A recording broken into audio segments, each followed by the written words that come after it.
자, 이번엔 24번째 낙성비룡이라는 작품에 대해서 한번 좀 얘기를 나눠보겠습니다. 이거 같은 경우는 평가원 2011년도 6월에 나왔었던 이런 작품이다 라고 되어져 있고요. 낙성 하게 되면은 이게 떨어질 낙단의 별성자예요. 그래서 별이 떨어지다 라고 하는 이러한 의미를 지니고 있고요. 비룡이라고 하게 되면 날빛자, 용용자. 그래서 용이 되어 날다 라고 하는 얘기입니다. 자, 그러니까 이 제명 자체, 지금 이제 제목 자체 보게 되면은 별이 떨어졌다가 다시 용이 돼서 날아가다 라고 하는, 사실 이게 이경모라고 하는 이러한 인물의 이러한 하나의 그 태몽을 갖다가 이야기하는 겁니다. 그래서 이경모라고 하는 이 글의 주인공이거든요. 그래서 주인공의 태몽을 가지고 낙성비룡이라고 이렇게 얘기를 할 수 있는 겁니다. 자, 그래서 이 글의 제목 자체, 그러니까 또 초반 뭐 이게 별이 떨어진다라고 하는 것 자체는 이게 주인공의 초반에 이러한 그 모습을 갖다 보여주는 거예요. 이 자체가. 그래서 부모를 잃고 그리고 자진 고생을 갖다가 다 하다가 나중에는 큰 공을 세워서 영웅이 되는 거거든요. 그러니까 용이 되어 날다 라고 하는 것은 끝내는 후반 영웅이 되는, 이건 초반과 여기 후반으로 나뉘는 이 모습을 보여준 이러한 작품이 되겠다라고 보시면 될 것 같아요. 자, 그래서 이 모습은 다른 영웅 소설하고 좀 달라요. 굉장히 좀 인물을 섬세하게 묘사해주고 있다는 측면, 이 자체가 다른 영웅 소설과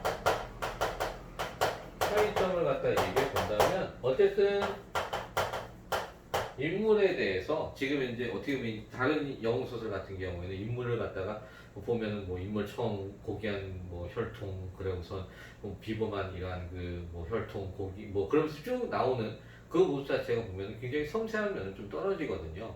그런데 여기서는 그 인물을 굉장히 섬세하게 묘사합니다. 섬세하게 묘사를 하고요. 그 인물의 행위 자체보다는. 자, 그 다음에 여기서 또 특히 우리말을 아주 여기서 풍부하게 사용했다는 측면.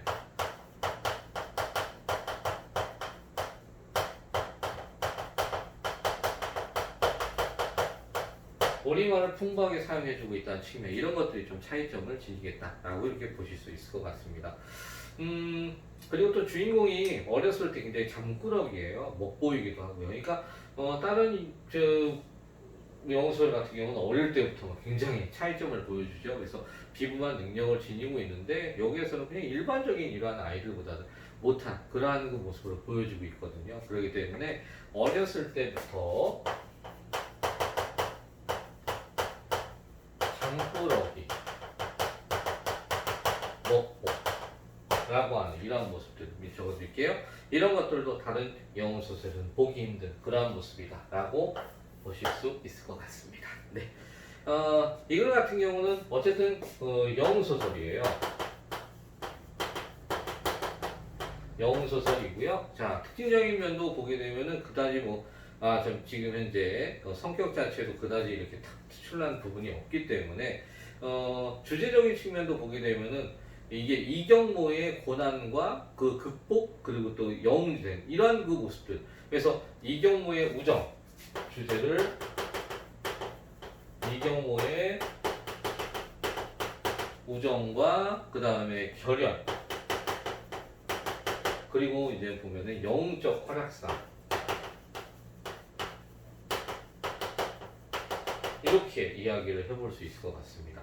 자, 그래서 다른 이런 영웅적인 소설하고는 뭔가 주제도 좀 달라 보이는 모습 보이죠, 그죠? 자, 특징적이면은 전체 줄거리를 한번 좀 여러분하고 얘기를 해보고 그 다음에 얘기를 하도록 하겠습니다.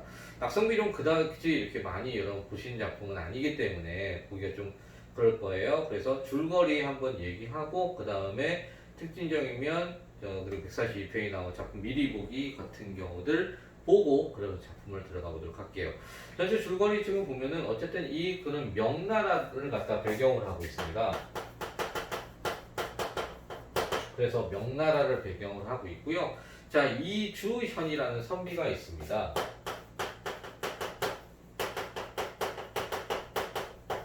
근데 이주현이라고 하는 선비가 하늘에서 굉장히 큰 별이 이렇게 떨어졌다가 평균으로 변해서 오른다는 이런 꿈을 꾸게 됩니다. 그래서 이주연이 꿈을 꿔요. 아까 얘기한 것처럼 낙성 비룡 이러한 꿈을 갖다 꾸게 됩니다.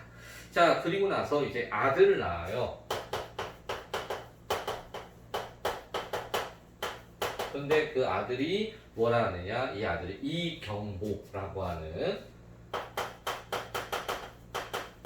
이경모라고 이름을 짓고요. 근데 어릴 때 어릴 때 이제 이름을 이경작이라고 합니다. 그래서 이경작은 어릴 때 불렸던 이런 아명이다. 자, 어릴 때 불렸던 이런 이름이다. 라고 볼 수 있어요. 자, 그런데 이러한 경작이 3살 되던 해에 바로 부모를 잃고 유모하고 이렇게 자라나게 됩니다. 자, 3세에 부모를 잃고 유모와 산다는 측면. 자, 그런데 문제는 또 유모마저도 죽게 돼요. 그리고 나서 장우라고 하는 사람에게 집에서 소먹이는 일을 하게 됩니다. 유모가 죽고 나서 바로 아까 얘기했었던 장우라는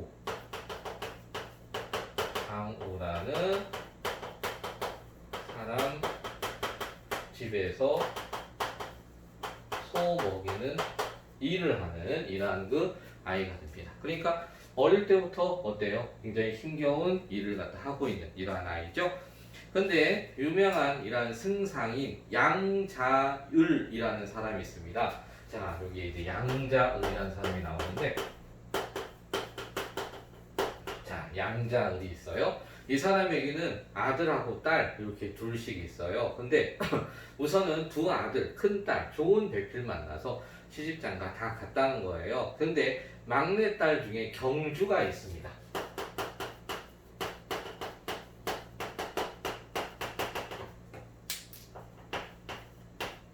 자, 경주라는 아이가 있어요.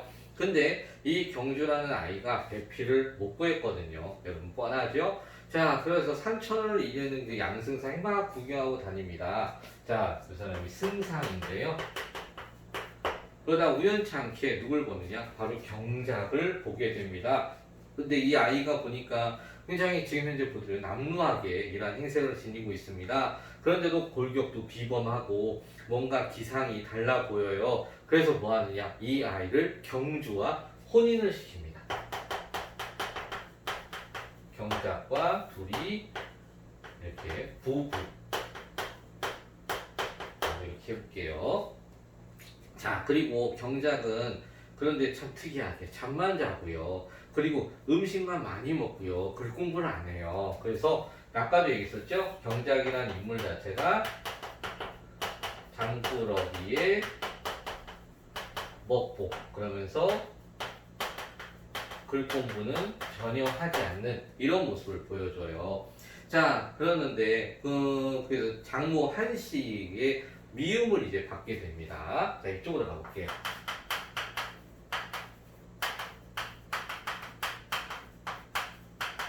장모 한씨의 미움을 이렇게 받게 돼요. 그리고 경작은 이제 양승상이 또 하필 또 돌아가시네요. 양승상이 죽고 얼마 되지 않아서 집을 나가게 됩니다.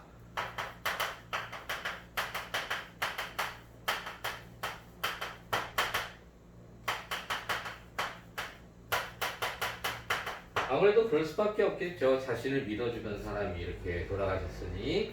자, 그리고 이제는 그 경작은 길을 나선 다음에 이제 얘는 선인이 됩니다. 자, 그 선인이 되어서 장인이 성인이 돼 미안해요. 선인이 이제는 그 선인이 되어서 나타나게 돼요. 그래서 이제는 그 장인의 도움을 받아서 청운사라는 이런 절에 가서 6년 동안 이제는 그 과거 공부를 이제 하게 됩니다. 자, 이쪽으로 갈게요. 장인이 선인으로 나타나게 되고, 그 다음에 아까 이야기한 대로 청운사에서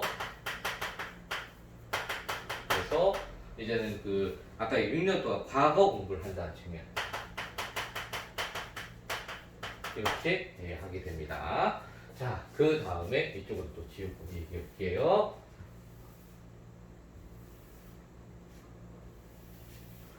자, 그리고 나서 이제 6년 동안 이제 공부를 했잖아요. 그러고서는 이제는 과거를 또 보러 가야 되는데 그렇지 않고 그냥 4년 동안 산천 구경을 갖다 이렇게 또 하게 됩니다. 그리고 나서 이제 과거에 응시해서 장원급제를 하게 돼요. 자,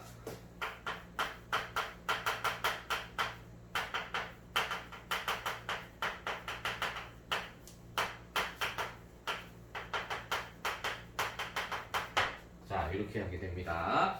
자, 그리고서는 이때 남곽이라는 곳에 남곽에 거기에 번왕이 쳐들어오게 됩니다.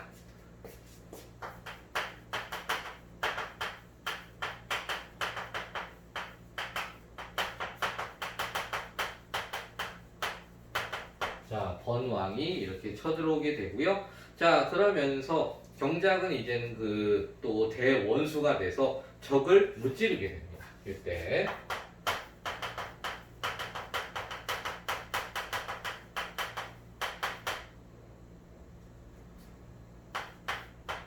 대원수가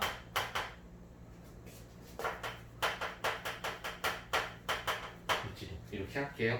자, 그리고 나서 이제 고향으로 오게 되고요. 자, 그때 이경작이 이제 이경작 아버지죠. 자, 여기 자체에서 참 이경작은 사실 미안합니다. 아버지는 여기에 나왔던 이제는 이주현이고요. 자, 그런데 이러한 그 이경작이 병들어 누운 자신의 아내를 갖다가 간호하여 살려내고 그리고 행복하게 사는 모습을 보여준대요. 마지막에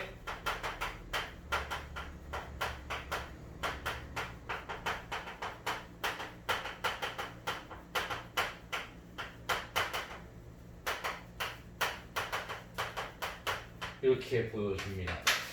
이 맞춤 부분도 제가 좀 헷갈렸어요. 자, 그래서 지금 이제 이러한 과정을 거쳐서 오게 된 게 이게 바로 낙성 비룡의 전체 이제는 내용과 같은 것입니다. 자, 그래서 어려서부터 굉장히 고아로 살았고요. 거기다가 또한 힘겹게 장우라는 사람의 집에서 소 먹이는 일도 했고요. 그리고 또한 좋은 집에 이렇게 또 결혼도 하게 되었지만 끝내 이제는 자신이 이제는 그 글 공부를 멀리 하다가 그러다가 집에서 쫓겨나는 이러한 모습도 있고요. 자, 그렇지만 그러한 자신을 밀어준 이러한 장인의 힘으로 또한 열심히 공부를 해서 이렇게 좋은 이러한 그 장원급제도 하고 마지막에는 아내도 살리면서 이제는 그 행복한 삶을 꾸리게 됐다는 이러한 이야기가 되겠습니다.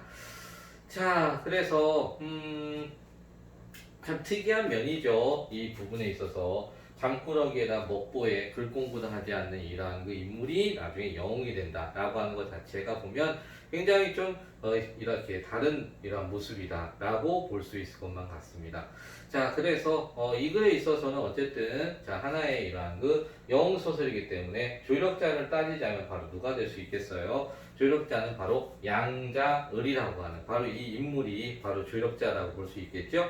자, 그래서 조력자를 통해서 하나의 이런 좋은 모습으로 마지막이 이루어진다라고 하는 측면. 영웅소설에 있어서는 조력자에 대한 것은 잊지 마시라라고 얘기했었습니다. 그렇기 때문에 꼭 기억을 해주셔야 돼요. 자, 그러면은 이걸 전체의 내용을 바탕으로 한 다음에 특징을 마지막으로 한번 정리해 볼게요. 여러분 작품 미리 보기 142페이지에 있어요. 이 작품은 비범한 능력을 지닌 주인공이 생애 초반에 붐을 여의고 고난 겪다가 자신을 알아봐주는 인물을 만나 인연을 맺지만 고난을 또다시 겪게 되고 능력을 발휘해 결국엔 승상의 자리에 오르고 영웅이 된다는 이런 얘기를 하는 거. 주인공 잠꾸러기 먹보로 그리고 있고 그 다음 세부적인 내용도 거의 일치한다는 점에서 소대성전하고 상당히 관련이 깊은 글이다라는 겁니다. 자, 주인공 능력이 천부적인 것이 아니라 스스로 노력한 결과라는 점에서 기존의 영웅소설과 비현실적이다라고 볼 수 있다는 거. 그죠? 분명히 잠꾸러기 먹보 아무것도 안 했던 인물이 끝내 열심히 6년 동안 열심히 공부해서 이뤄낸 결과로서 나온다는 거 중요하겠죠? 자, 그러면은 지금 현재 우리 내용은 설인수와 이경작의 만남이다 라고 되어져 있대요. 자, 그러면은 이게 어떤 내용인지 한번 보도록 하겠습니다. 자, 이때 태수 설인수는 원수를 가까이에서 모셨으되 원수는 설인수인 줄 아나 인수는 경작이 원수가 되었음을 생각지 못하더라 라고 되어 있어요. 자, 지금 여기서 보면은 그 설인수라고 하는 이러한 인물이 나왔거든요. 근데 우리 아까 이쪽에서는 지금 현재 설인수라는 인물이 사실은 보이진 않았었어요. 그래서 여기서는 어떤 인물인지 한번 좀 더 살펴봐야 될 것 같습니다. 원수가 아는 채 하고자 이렇게 하되 군영이 요란하여 사사로운 정을 펴지 못하였더니 이제 번왕 남곽을 평정하고 군영이 고요한데 인수 홀로 모셨더라 라고 되어져 있습니다. 지금 보시면은 남곽의 변왕이 쳐들어왔는데 이를 갖다가 무찌른 이러한 그 이후의 내용인 것 같아요. 그죠? 자, 그러면서 원수가 저에 물러가지 않았음을 보고 시동을 불러서 당상으로 청하는데 태수 사양하여 오르지 않거늘 원수가 친히 이끌고 가로되 여기서의 원수는 바로 누구? 바로 여기서 경작을 얘기하는 거고요. 인수 형이 능히 경모를 모르오 라고 되어 있습니다.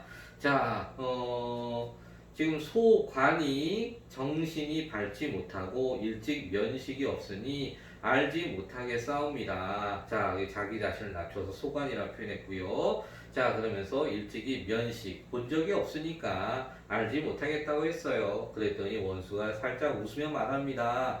형이 과연 눈이 무디다 하리로다. 옛날 금주에서 소 먹이던 목동이었다가 양승상의 둘째 사위가 된 이경작을 모르십니까? 라고 이제 얘기를 했습니다. 자, 그랬더니 태수가 생각 밖이라 깨닫지 못하여 가로되 그 사람은 소관의 동서러니 자, 금주에 떠난 지 벌써 11년이옵니다. 라고 있어요. 동서라네요, 여러분. 그러고 보니까 여기에서는 두 명의 아들, 딸이 있다고 얘기했어요. 그 중에서 바로 경주라는 막내딸과 결혼했었다라고 했잖아요. 자, 그러니까 여기서 동서라고 하는 것을 볼 때는 여기에서 이 경작의 바로 이러한 형님을 갖다 얘기하는군요. 그죠? 자, 그러니까 부인의 오라버니를 갖다 얘기하겠죠. 자, 그래서 이제 좀 더 볼까요? 이제 거기에서 형이 과연 죄송합니다. 거기에서 설태수가 어지러운 듯 술 취한 듯 하여 이렇게 오래 말을 못하더니 이에 자세히 보니 완연한 경작이라 놀라고 반가움을 갖다가 이기지 못해 지위를 잇고 손을 잡아 급히 이르되 아무래도 원수예요. 자기보다도 한참 높은 사람인데 손을 갖다 덥석 잡은 거죠. 너무나 반가워서 경작형 꿈이요 생시오 원수가 웃으며 말합니다. 형은 놀라지 마오 하고 인하여 계속하여 서로 잔을 들어 유쾌히 술을 마시면서 정을 별세 태수가 매양 원수의 대덕과 넓은 도량 기이한 풍도를 우러러뒀더니 아주 높게 봤다는 거예요. 이날 자리를 나란히 하여 잔을 날리며 별회를 푸니 자, 별회라고 했습니다. 여러분, 특별한 잔치라고 되어 있네요. 마음에 세상 일을 가히 헤아리기 어려움을 탄터라 라고 되어 있습니다. 자, 밑에 보면은요, 잠만 자고 먹기만 한 다음에 구박받다가 결국은 장모에게 쫓겨난 경작이 높은 벼슬에 올라 있는 거에 대해서 참 대단하다라고 지금 이제 생각하고 있다라는 거죠. 원수가 묻습니다. 왜 방에 있은지 벌써 11년이라 처형은 평안하시오 라고요. 자, 그랬더니 설태수가 답을 합니다. 나는 비록 약한 남자이지만 조강지처를 무단히 버리지 아니하니 몸이 편하여 자녀를 갖추어 두었거니와 형은 약한 부인을 무단히 버리고 11년에 이르도록 한 번 편지를 붙인 일이 없었소 라고 되어 있습니다. 자, 그러니까 다시 말하면 자신은 약한 남자이지만 조강지처를 버리지는 않고 있다. 그래서 몸이 편하여 자녀를 갖추어 두었거니와 그래서 자신은 자녀도 이렇게 두었다라고 했고요. 근데 형은 약한 부인을 무단히 버렸다라고 돼 있어요. 자, 그러니까 지금 현재 위에 있는 것처럼 조강지처를 버리지 아니한 자신하고 부인을 버려두고 집을 나와 소식을 전하지 않는 이 경작의 행동을 대조적으로 제시해 경작을 질책하고 있다. 그러니까 형은 바로 이 경작을 갖다 얘기하는 표현이었습니다. 그래서 약한 부인은 아까 이야기했던 바로 막내딸 경주. 그래서 경주가 지금 아내가 병들어 있음을 갖다가 마지막 얘기했었죠. 그래서 11년에 이르도록 한 번 편지를 붙인 일이 없었다. 이제 몸이 으뜸 벼슬로 부귀 영광 비일 곳이 없고 어진 덕과 넓은 덕을 추앙하지 않는 사람이 없으되 오직 빈 방에 약한 부인을 생각하지 아니하니 박덕함이 심하여 장차 약한 부인이 몸을 보존치 못하게 되었으니 가장 어둡고 무심한 장부라. 누가? 바로 여기서 경작이. 그래서 경작을 지금 혼내키는 중이네요. 자, 그러면서 나는 비록 벼슬이 낮아 형을 모시고는 있으나 처자를 편히 거느리니 가히 형보다 낫다고 할 것 같다. 그래서 자신 지금 현재 경작보다는 낫지만 어쨌든 가족을 잘 누리고 있어서 너보단 나라고 얘기하고 있네요. 자, 그리고 크게 웃으면서 원수가 또한 웃습니다. 형이 어찌 괴이한 말로써 나를 조롱하십니까? 가장 가소롭습니다. 그러나 금주의 처가는 평안하십니까? 라고요. 자, 그래서 처가는 잘 계십니까? 아무래도 본인 자체가 지금 이렇게 장모 때문에 나올 수밖에 없었잖아요. 집안은 평안한데 형의 부인이 자 이렇게 병이 위중하여 형은 아까 얘기했던 경작입니다. 잊지 마세요. 속수무책 조석으로 아침 저녁으로 목숨이 빈다 하니 형이 비록 몸이 연기하지만 무엇이 즐거울 수 있겠습니까? 라고 하면서 지금 위태로운 지경인 걸 갖다가 얘기하고 있어요. 우리 목숨이 위태로운 이런 것을 한자성어는 뭐라고 합니까? 바로 명재경각이라고 하는 목숨이 매우 위태로운 상태를 갖다 얘기하는 거죠. 자, 그러면서 원수가 듣고 얼굴 붉히며 자, 과연 형이 올 말씀 웃습니까? 지금 우리가 걱정이 되면 갑작스럽게 아내가 아프다고 하니까 지금 못 본 지도 어때요? 거의 10년이 넘어가고 있는 상황이거든요. 자, 그래서 비록 농담이라도 어이 큰 말을 이렇게 허언 거짓으로 말할 수 있겠습니까? 라고 얘기합니다. 그래서 목숨이 길고 짧음과 북이 빈천은 하늘에 달렸으니 인력으로 어찌할 수 있겠습니까? 라면서 자 이렇게 북이 빈천은 하늘에 달렸으니 인력으로 어쩌겠니? 이 자체는 바로 어떻습니까? 운명론적 사상을 바탕으로 이야기를 하고 있는 거죠. 형이 곧 경사로 가리니 경사라고 했는데요. 나라의 수도로요. 길이 금주로 지날 것이니 들러감이 어떠하십니까? 라고요. 그랬더니 부모 문소가 개 있으니 들르지 않겠습니까? 그랬더니 어느 때에 경사를 행할 것입니까? 그랬더니 백성이 어지러웠으니 서너 달 더 머물러 위로하고 가려 합니다. 그랬더니 내 관아가 비록 작지만 수일 후에 형을 전송할 거니까 벼슬이 높다고 사양하지 마세요 라고 했어요. 근데 참 이것도 웃기네요. 아내가 아프고 지금 현재 목숨이 왔다 갔다 하고 있다는데 참 그것도 백성들을 먼저 생각하고 있다는 측면. 어찌 보면은 공적인 것을 사적인 것과 비교했을 때 사적인 것보다는 공적인 것을 더 중시 여기는 그러한 인물이구나 라고 볼 수 있을 것 같고요. 하긴 또 본인 자체가 바로 이렇게 결혼을 했지만 거기에서도 보게 되면은 먹보다는 거에만 즐겼지 여기서 다른 것을 두고 있진 않았거든요. 그러니까 뭐 별로 이렇게 결혼해서도 그렇게 뭐 사람의 모습 자체가 바뀌진 않았었기 때문에 아내에 대한 이러한 그 배려, 사랑에 대한 마음도 그렇게 없었던 듯 싶기도 해요. 그죠? 자, 그러다 보니까 이렇게 아프다고 해도 그다지 그렇게 뭐 변화가 있는 것은 아닌 것 같습니다. 자, 그래서 좀 더 가볼까요?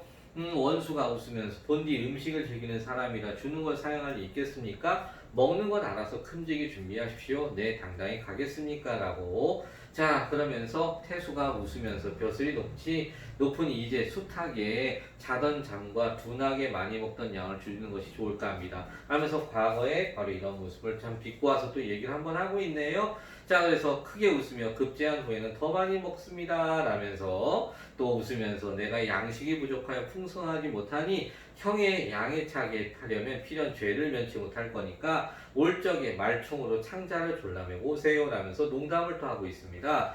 그랬더니 늘릴 수 있을 만큼 늘리고 가겠습니다 라면서 또 농담하고요. 그럴진데 아예 오지 마세요 라면서 농담을 하고요. 국법이 본래 나 같은 사람을 각 도에서 영접하고 잔치하고 공경하고 관대하라 했으니 적게 못할 것이요 라고 또 농담을 하고 있습니다. 자, 그러면서 지금 현재 어쨌든 이러한 그 서로 간에 이러한 격의 없이 즐겁게 대화를 주고받는 모습을 엿보고 있어요.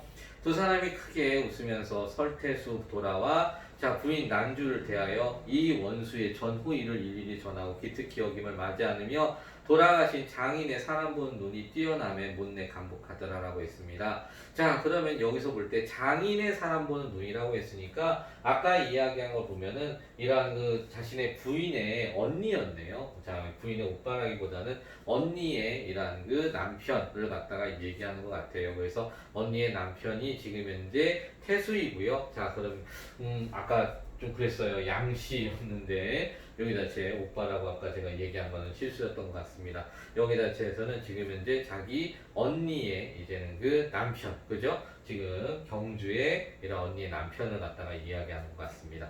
자, 그래서 지금 현재 어쨌든 지금 그 아까 이야기한 대로 번왕을 갖다가 침략한 것을 원수 경작이 무찌르고 그 다음에 아내에 대한 이야기를 듣고 난 그 다음 얘기들에 대한 것입니다. 네. 내용은 어느 부분인지 이해되셨죠? 자, 그러면은 좀 정리를 하셔서 실전 연습하기 문제 한번 봐주시고요. 질문 있으시면 하시고 그 다음에 145페이지에 다른 장면에 대한 겁니다. 또 어떤 것들이 들어있는지 보도록 하겠습니다. 경작이 머리를 해쓸고 보니 한 베개 장제 머리에 갈건을 쓰고 우수에는 파리채를 잡고 좌수에는 청려장을 짚었으되 파리채 청려장 지팡이에요. 흰 날 옷이 가슴에 치이고 골격이 맑아 표표의 신성 같으니 자 외양 묘사를 하고 있습니다. 그리고 외양 묘사를 통해서 비범한 모습을 보여주고 있죠. 경작이 마음에 생각하되 내 사람을 많이 보았으되 이러한 이 없더니 이 사람은 가장 모르는 늙은이로다 라고 하고 인하여 가로되 소자 대인의 기상을 보니 아무래도 상대방을 높게 표현할 것 같아요. 그래서 대인이라 표현하고 자신을 낮춰서 소자라고 표현했습니다. 자 기상을 보니 화봉 전상에 홀 이렇게 받들 기질이요 천문구중에 보필 지신으로 치국 안민할 제덕이 있거늘 그러니까 지금 볼 때 이렇게 아주 위대한 이러한 사람인 것 같다라고 얘기를 하고 있습니다. 어인가닥으로 갈건 야복 아주 낡은 이러한 복장으로 임하에 분주하십니까? 라면서 지금 현재 이곳은 그냥 평범한 이런 곳에서 지금 있으십니까? 라고 했어요. 자 그랬더니 공이 웃으면서 네 말이 가소이언니와 가소롭다라는 겁니다. 불시의 공경함은 도대체 뭐니? 라고 얘기하고 있어요. 그랬더니 네 승상 양자을을 아느냐라고 물었습니다. 자 그랬더니 가장 어딘 재상이라 하더니 지척에 만났나이다. 자 가까운 곳에서 만났대요. 네가 그럼 이미 알아보았으면 체면을 잇는다 하면서 크게 묻기를 아까 그 말씀에 깨달았습니다 라고 공이 이르되 내 알력이 없으니 자 알력이라는 것은 사람 보는 눈이라는 걸 볼 수 있겠죠. 평생에 사람을 유의하여 보더니 너를 보니 필연 하천의 사람이 아니고 지은 글이 뜻이 있음이라. 자 그래서 네가 지은 글이 분명히 뜻이 있을 것만 같다라고 얘기하는 겁니다. 자 그래서 경작이 답합니다. 물으심이 이 같으시니 심사를 베풀리다 라면서 마음에 있는 뜻을 얘기하겠다. 이나여 3세에 이러한 부모를 잃었고 유모에 의탁하였다가 7세에 유모 죽으니 의지할 데 없어 장후에 고공이 된 연유를 얘기하고 동령의 산 쪽을 가리키면서 저 분묘 내 부모의 분묘입니다 라고 얘기를 했습니다.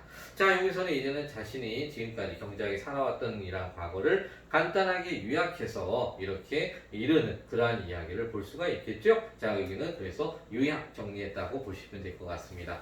말로 쫓아 이렇게 눈물이 흐르니 자 공이 청파에 추연 탄식하면서 자 그때의 듣기를 마치고 이렇게 안타까워했다는 거죠. 예부터 영호걸이 고날 이가 많으니 자 고난이라는 것은 위기 상황 겪은 사람들이 많으니 어찌 이렇듯이 이 있으리요 이렇듯한 이가 있겠느냐. 그래서 문론이 네 나이가 얼마나 하느냐.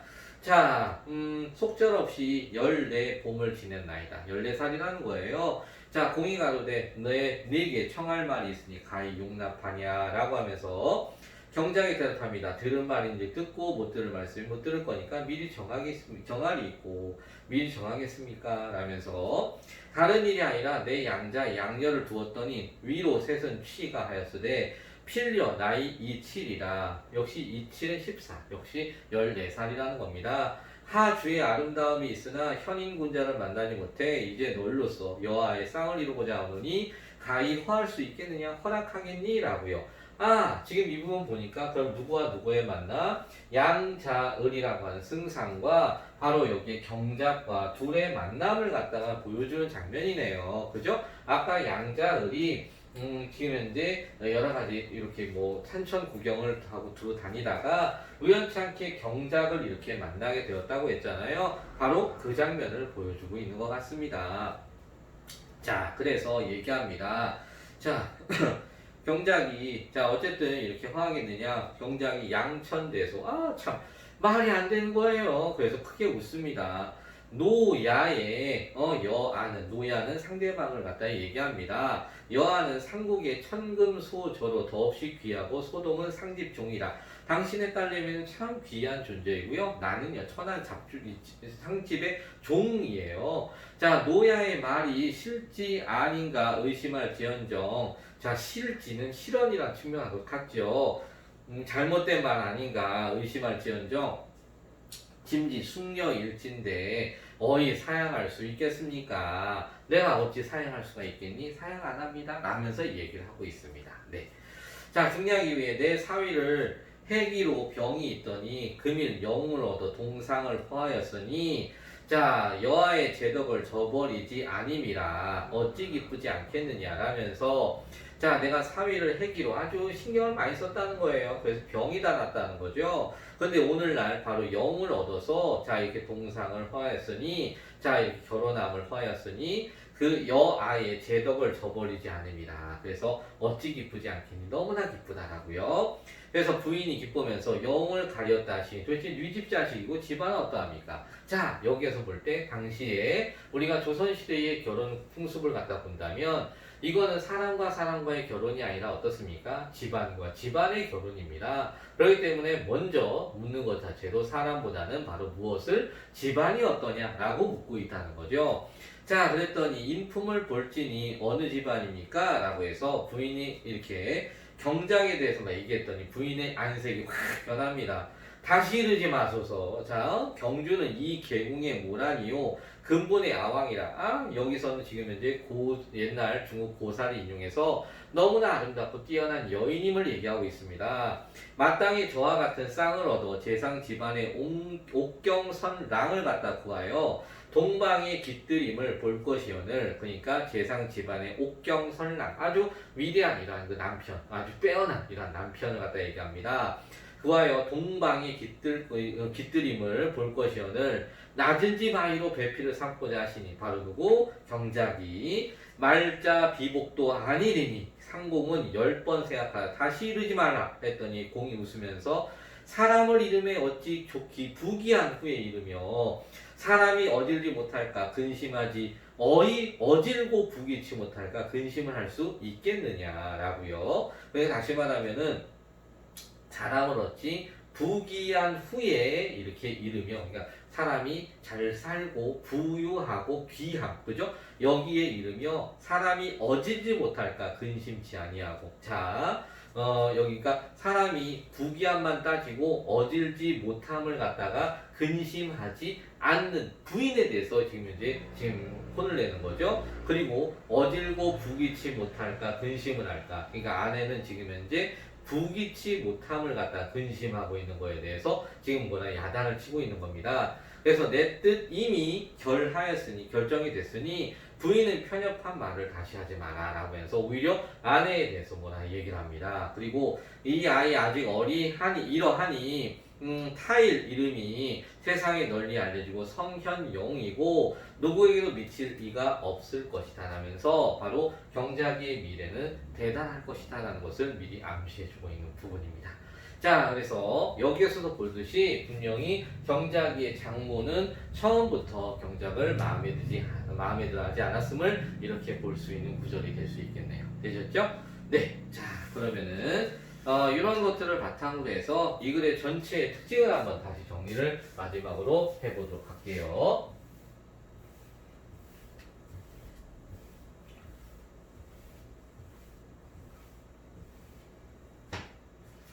자, 이 글에 있어서는 첫 번째 얘기하면은 지금 현재 주인공의 이러한 인품과 덕망 자체가 자 이제 처음에는 그냥 평범한 인물에서 이것이 교화됨으로써 변화를 가져왔다 라고 하는 측면이에요. 그래서 지금 현재 첫 번째 평범한 인물이 교화를 통해 바로 뭐가 됐다? 영웅이 되는 이러한 모습을 보여주었다 라고 볼 수 있을 것 같고요. 그 다음에 여기에서는 아무래도 장모의 이러한 박해 속에서도 이 경모의 이러한 모습이 이제는 대비됨으로써 바로 이러한 어질고 의로운 성품을 갖다 강조하는 모습을 보여줬다 라고 하는 측면.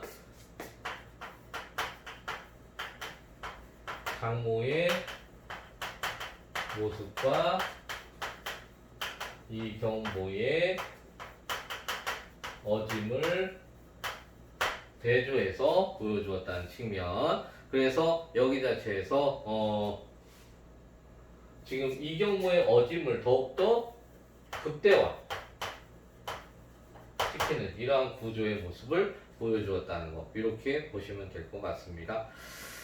자, 그 다음에 요 글 자체에서는 지금 처음에 서사 파트부터 계속적으로 경작 중심으로 내용이 흘러가요. 그러다 보니까 다른 인물에 대해서는 그다지 그렇게 나와 있는 게 없습니다. 그래서 세 번째 보면은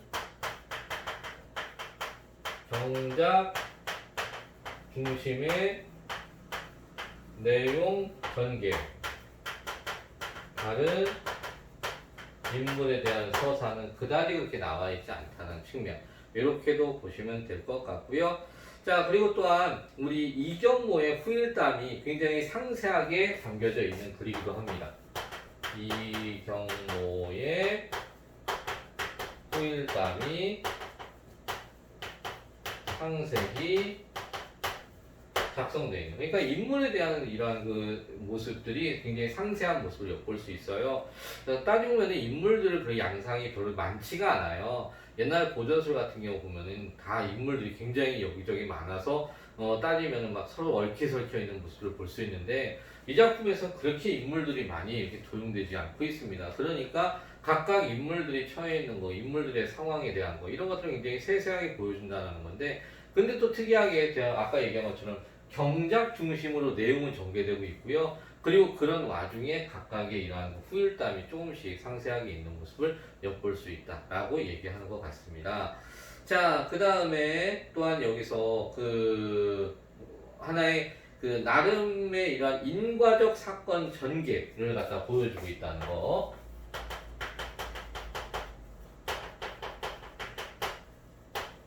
인과적 이러한 사건 전개 양상을 이렇게 보여주고 있고요. 그 다음에 여섯 번째, 인물에 대해서 섬세하게 묘사하고 있고, 아까 이야기한 것처럼 우리말 표현이 특징이라는 거. 우리말 표현이 다수 있다는 측면, 이렇게 볼 수 있을 것 같습니다. 자, 그래서 지금 현재 낙성비룡이라는 글 자체의 전체적인 하나의 특징적인 면을 다시 한번 정리해 볼 수 있었고요. 어쨌든 제목 자체가 이 글의 이러한 경작이라는 인물 자체의 내용 전개 양상을 갖다 그대로 보여주는 이러한 작품이었었고요. 보게 되면은 한문보다는 오히려 우리말이 진짜 많긴 많은 것 같은데, 그 우리말 고유어들이 지금 현대에 쓰이지 않은 말들이 좀 있다 보니까 오히려 그런 부분이 어렵게 지금 현재 느껴지는 부분이기도 합니다. 네, 내용 다시 한번 정리 한번 해 주시고, 이 글 자체도 그렇게 많이 보던 글이 아니다 보니까 줄거리를 좀 다시 한번 눈여겨봐 주셔야 될 것 같고요. 그런 부분에 맞춰서 내용 한번 다시 정리하시고 문제 푸시고 질문 해주시면 되겠습니다. 네.